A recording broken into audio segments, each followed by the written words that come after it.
Ahead of the talks, the Indian Army in a statement said Indian and Chinese officials continue to remain engaged through the established military and diplomatic channels to address the current situation in the India-China border areas. This comes a day after the foreign ministry officials of both nations on Friday reviewed the overall scenario of bilateral relations. Joint Secretary East Asia in the Ministry of External Affairs, Naveen Srivastav, held talks with Wu Qianghao, Director General in the Chinese Ministry of Foreign Affairs, through video conference yesterday. In this context, they recalled the consensus reached by the leaders of the two countries that peaceful, stable and balanced relations between India and China will be a positive factor for stability in the current global situation. Both sides also agreed that in accordance with the guidance provided by the leadership, the two sides should handle their differences through peaceful discussion, bearing in mind the importance of respecting each other's sensitivities, concerns and aspirations, and not allowing them to become disputes. President Ramnath Kovind has promulgated 2 ordinances with an aim of giving a boost to the rural economy and to help farmers. These 2 ordinances are the Farmers' Produce Trade and Commerce Promotion and Facilitation Ordinance and the Farmers' Empowerment and Protection Agreement on Price Assurance and Farm Services Ordinance 2020. Recently, these 2 ordinances were approved by the Union Cabinet. Agriculture Minister Narendra Singh Tomar yesterday wrote to all the chief ministers informing them of the ordinances and solicited their cooperation in implementation of the reforms. The central government is making comprehensive interventions to facilitate efficiency and effectiveness in agricultural marketing with an aim to raise the income of farmers. Prime Minister Narendra Modi had a telephonic conversation with the President of Rwanda, Paul Kagame, yesterday. The Prime Minister expressed satisfaction at the progress achieved in bilateral ties since his visit to Rwanda in 2018. The two leaders discussed the challenges posed to the healthcare systems and economies by the COVID-19 pandemic. Prime Minister Modi assured India's steadfast support to Rwanda's efforts to combat the coronavirus, including medical assistance. He appreciated efforts of the people of Rwanda in combating this challenge and conveyed his best wishes for the health and well-being of the people of Rwanda. The President of Rwanda warmly recalled the 200 Indian cows gifted by Prime Minister during his visit, saying that it helped in improving availability of milk for the children and increased the income of farmers. Council of Scientific and Industrial Research (CSIR) has come together with Atal Innovation Mission (AIM) to promote a culture of innovation and entrepreneurship in various sectors. A letter of intent was signed in this regard between CSIR and the Niti Aayog yesterday. The two organizations joined hands to support world-class startups through CSIR incubators under Atal Innovation Mission initiatives and working together on new models of innovation, including setting up of CSIR innovation parks. Road Transport and Highways Minister Nitin Gadkari has launched a national awareness campaign on prevention of human and animal mortality on highways. Launching the campaign through video conferencing, Mr. Gadkari underlined the need for generating awareness and education for the masses at large towards reducing or eliminating mortality on the roads. The minister said nearly 5 lakh road accidents take place in the country every year, in which about 1.5 lakh lives are lost. Mr. Gadkari said he is endeavouring to bring down the number by 20 to 25% by March next year. Mr. Gadkari also said to protect animal life on roads, his ministry has requested all agencies to follow the provisions of the manual issued by the Wildlife Institute of India, Dehradun. The Narendra Modi government recently completed the first year of its second term. The 365-day period has witnessed a series of chronicles being scripted, from resolving age-old issues to bringing technology-driven solutions. The country has embarked on its journey to become a $5 trillion economy. Our correspondent takes a look at the slew of measures and economic reforms introduced in the last 1 year of the Modi government. Nurturing national sentiments on one hand, the nation embarked on its path of inclusive Vikas Yatra when the uphill task to embolden the economy was handed to Nirmala Sitharaman. As the first full-time woman finance minister of the country, she announced a slew of economic measures catering to the needs of middle class, corporates, MSMEs, labourers and farmers in her 2 budgets. Corporate taxes were slashed to one of the lowest in the world, whereas huge impetus to ensure supply of drinking water and electricity for every every household, with emphasis on Gaon Garib and Kisan, was laid down. 10 banks were merged to address the issue of NPAs and provide better services to the consumers. Even when the economy was masked due to the coronavirus, the Narendra Modi government, through its preemptive and proactive response, rolled out a package of 1,70,000 crore rupees on the second day of the nationwide lockdown. Direct cash relief was extended to over 40% of the population, whereas 66% of the population received extra food grains for 3 months. The Atmanirbhar Bharat Abhiyan stimulus of over 20 lakh crore rupees added new leaflets of historic reforms. The ambit of MSMEs was widened for all enterprises with turnover up to 250 crore rupees. Farmers were given freedom to sell their produce in any part of the country, even through the digital platforms. Salaried employees and employers were benefited as government committed to bear the 24% EPF contribution on their behalf.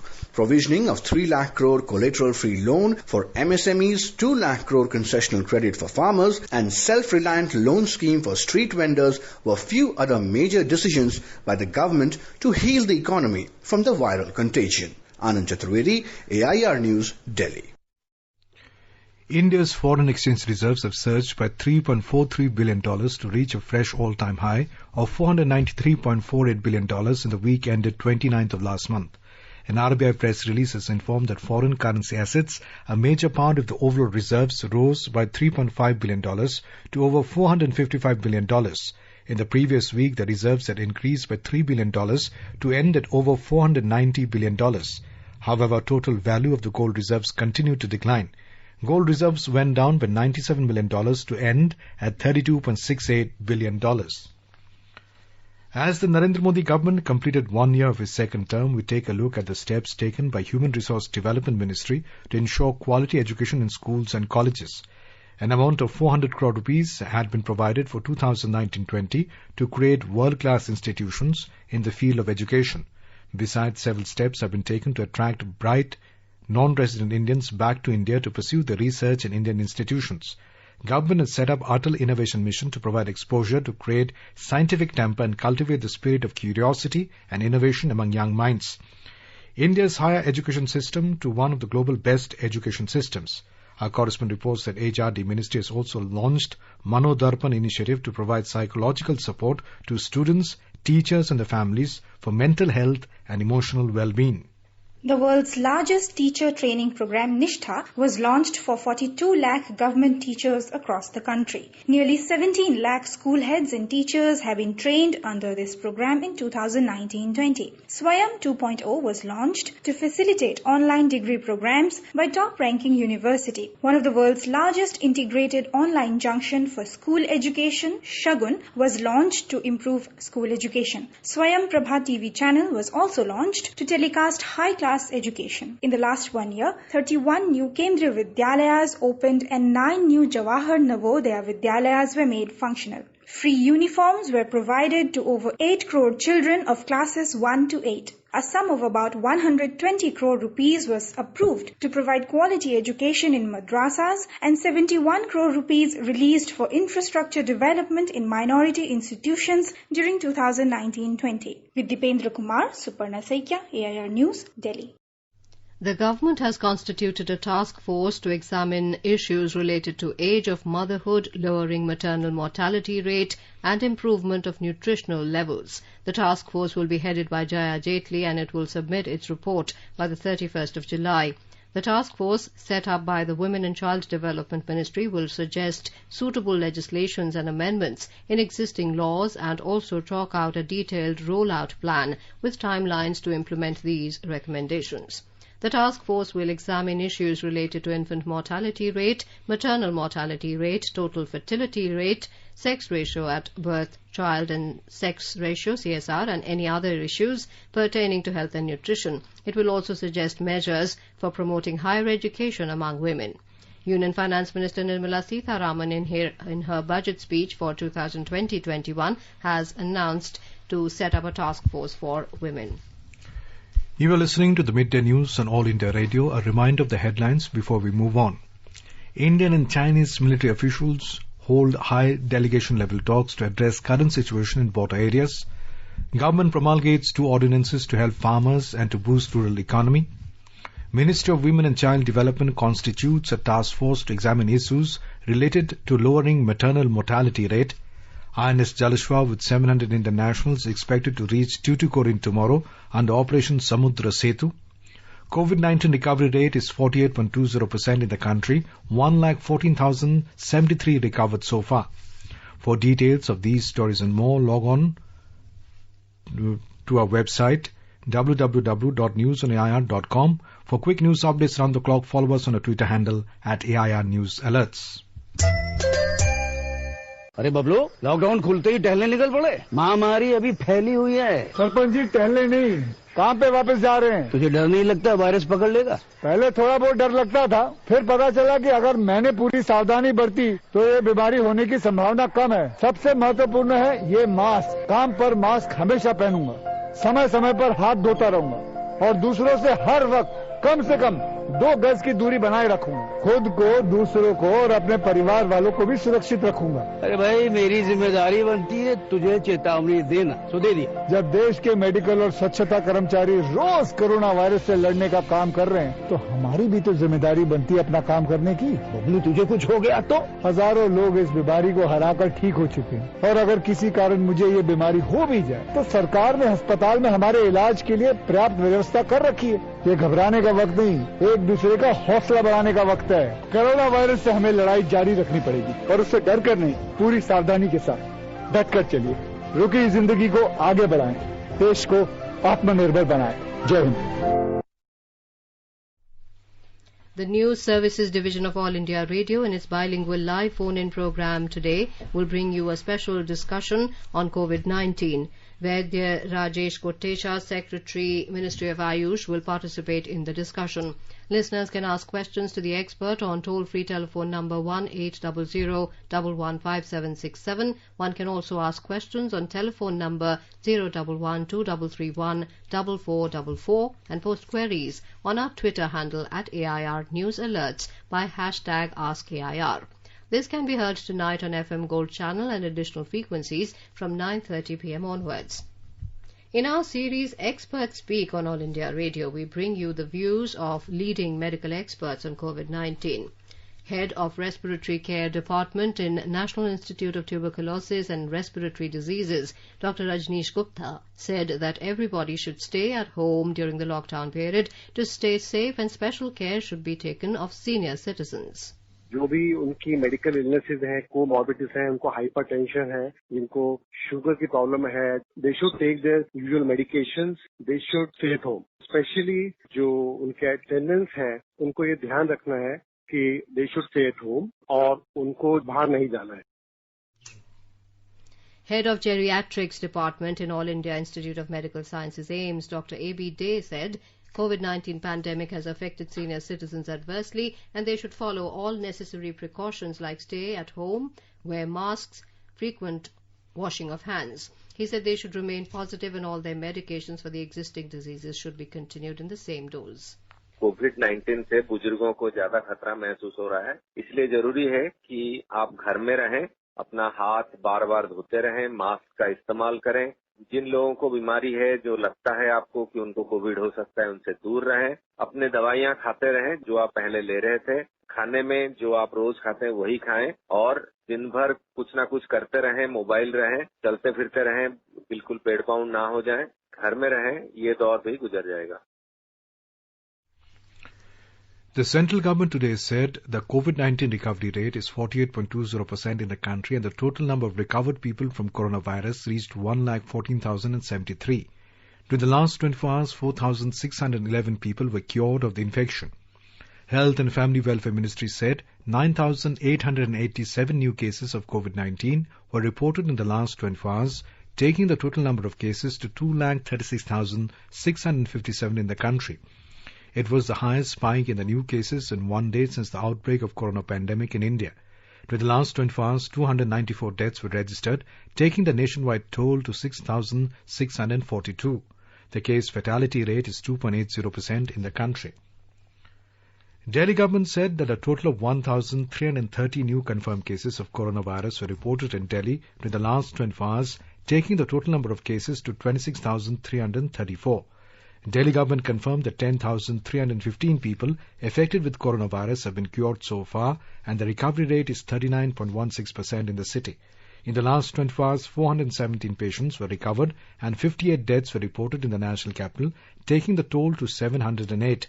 The state government also said that there are 8,505 beds available for the COVID-19 patients, and out of this total beds, 4,606 beds are vacant.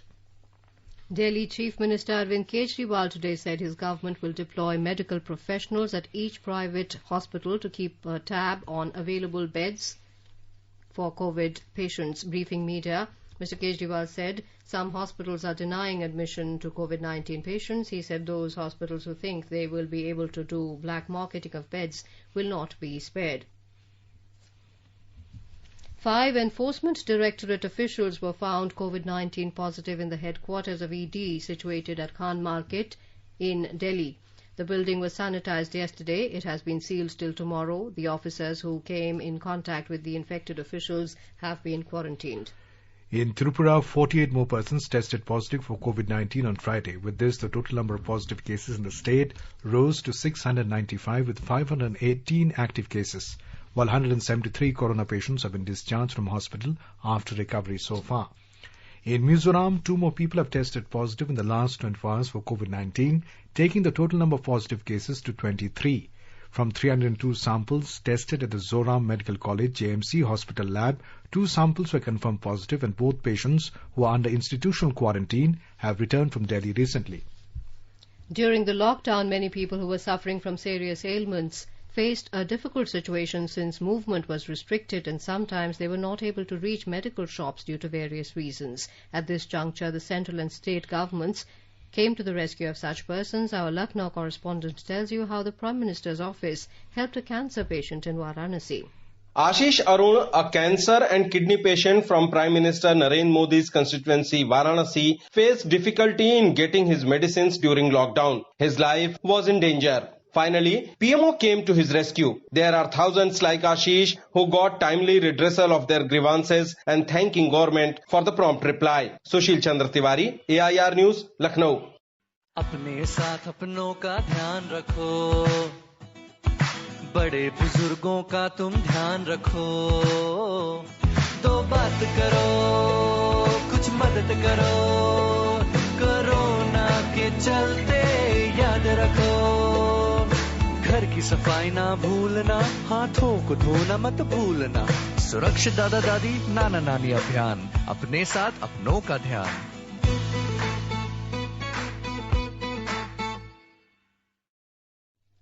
Welcome back. You are listening to the Midday News on All India Radio. In Madhya Pradesh, more than 2,57,000 forest title deeds lease of the occupied land have been distributed to claimants. The process to distribute forest title deed in the remaining 10,000 valid claims is underway. The forest rights claims in the state are being disposed of in the form of a campaign. A report. Over 3,60,000 claims of forest rights have been rejected due to various reasons in the state. These rejected claims are being re-examined through MP1 Mitra portal. So far, profiles of secretaries of 20,794 Gram Panchayats have been updated on the portal, and new as well as rejected claims for re-examination have been submitted online by more than 35,000 claimants. These claims are being disposed of by village forest rights committees, sub-block level committees and district level forest rights committees. A roadmap has been prepared by the Scheduled Caste Welfare Department for redressal of the claims. The state government is trying to ensure that no eligible claimant of forest rights of the state is deprived by his/her right to forest. Sanjeev Sharma, AIR News, Bhopal. In Gujarat, the Education Department yesterday issued home learning guidelines for the students during the period of lockdown. The guidelines are for all the primary, secondary and higher secondary schools in the state. Our correspondent reports that as per the guidelines, the admission process for class 1 to 9 will begin from June 8 this month. However, all the schools will remain closed till the 30th of this month as per the guidelines by the Union Home Ministry. More from a correspondent. Schools have been asked to make necessary arrangements for the distribution of educational material free of cost for the entitled students. This has to be done from 8th of June to 13th of June by following the social distancing norms. Schools will have to use various online mediums for teaching, such as mobile application and television programs. DD Girnar channel will run the special educational program as per the schedule prepared by the State Education Board as well as GCERT. The midday meal program will be continued during the home learning period, and the government will make necessary arrangement for the distribution. Aparna Khun, AR News, Ahmedabad. Maharashtra government has decided to act strictly against those employees who do not report to work. A notification in this regard states that disciplinary action will be taken against those who remain absent. A report.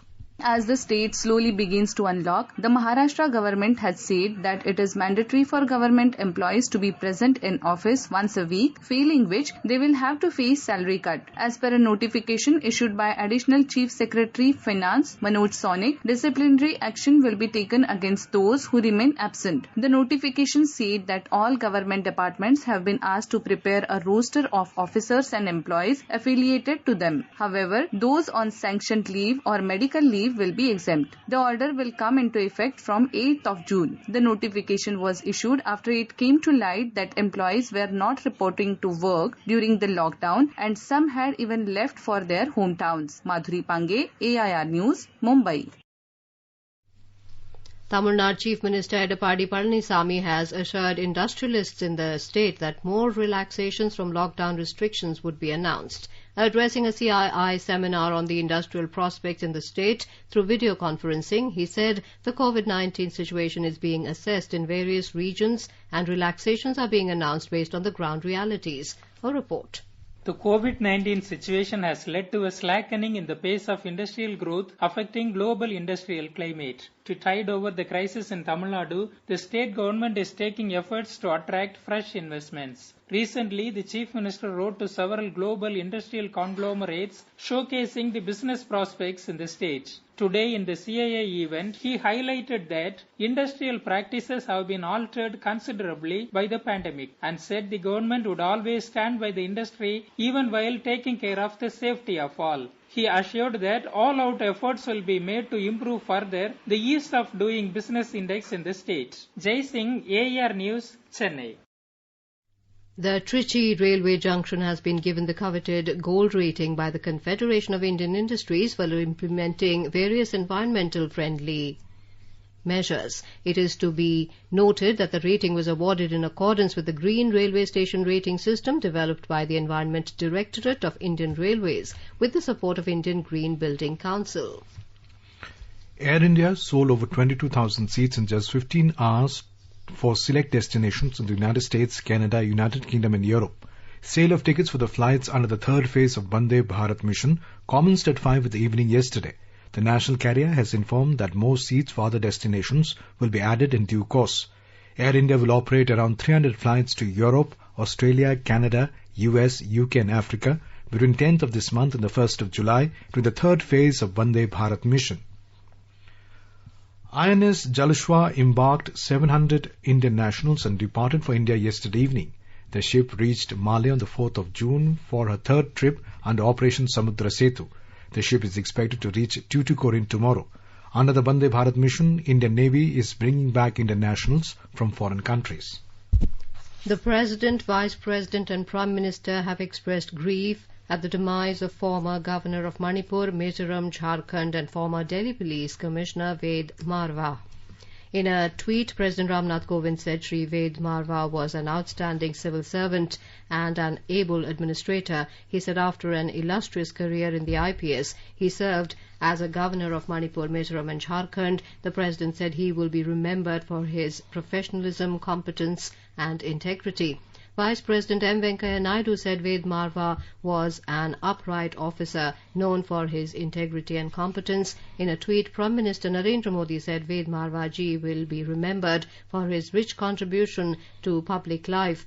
Mr. Modi said his unwavering courage always stood out during his career as an IPS officer.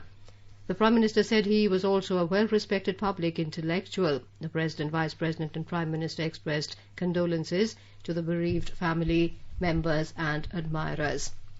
Senior BJP leader Chandrakanta Goyal, mother of Railway Minister Piyush Goyal, died at her residence in Mumbai due to old age. She was 88. She died late on Friday night. Piyush Goyal shared the news of her death on Twitter. In a tweet, he said his mother dedicated her entire life towards the service of people and inspired others to do the same. BJP leader and former Maharashtra Minister Vinod Thavde said she was cremated this morning. Chandrakanta Goyal was a corporator in Mumbai for one term after the emergency. Later, she represented the BJP from the Matunga Assembly constituency in Mumbai for 3 terms. Her husband, late Ved Prakash Goyal, was a BJP national treasurer for a long time. He was shipping minister in the Atal Bihari Vajpayee government. Former India footballer Hamza Koya has died of COVID-19 in Kerala, taking the death toll due to COVID-19 in the state to 15. A report.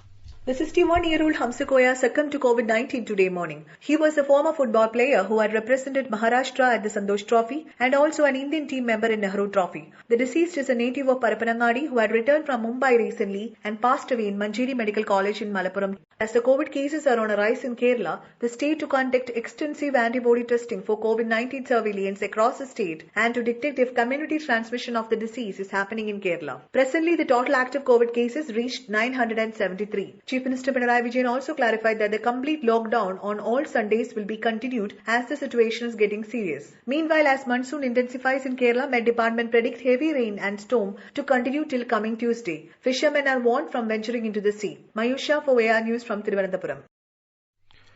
Now let us take a look at the weather forecast for today. The national capital Delhi experienced minimum temperature of 23 degrees Celsius. Maximum temperature is expected to hover around 37 degrees Celsius. The sky will be partly cloudy with possibility of development of thunder and lightning. Mumbai will witness generally cloudy sky with few spells of rain or thunder showers. The minimum temperature recorded today was 23 degrees while the maximum will go up to 35. In the south, Chennai will see a partly cloudy sky today. The minimum temperature recorded was 29 degrees Celsius and the maximum will go up to 39. Kolkata will experience partly cloudy sky with possibility of moderate rain or thunderstorm. The minimum temperature in the metropolis was 28 degrees Celsius while the maximum would be around 37 degrees. On to the north in the Union Territory of Jammu and Kashmir, the minimum temperature was 21 degrees Celsius in Jammu while the maximum would be around 36 degrees Celsius. The sky will remain partly cloudy with possibility of rain or thunderstorm or dust storm. In Gilgit, the minimum temperature was 15 degrees Celsius and the maximum is expected to be around 38 degrees. Muzaffarabad will witness partly cloudy sky with possibility of rain or thunderstorm or dust storm. And now, before we end the bulletin, Indian and Chinese military officials hold high delegation-level talks to address current situation in border areas. Government promulgates 2 ordinances to help farmers and to boost rural economy. Ministry of Women and Child Development constitutes a task force to examine issues related to lowering maternal mortality rate. INS Jalashwa, with 700 Indian nationals expected to reach Tuticorin tomorrow under Operation Samudra Setu. And COVID-19 recovery rate is 48.20% in the country. 1,14,073 have recovered so far. With that, we end the midday news.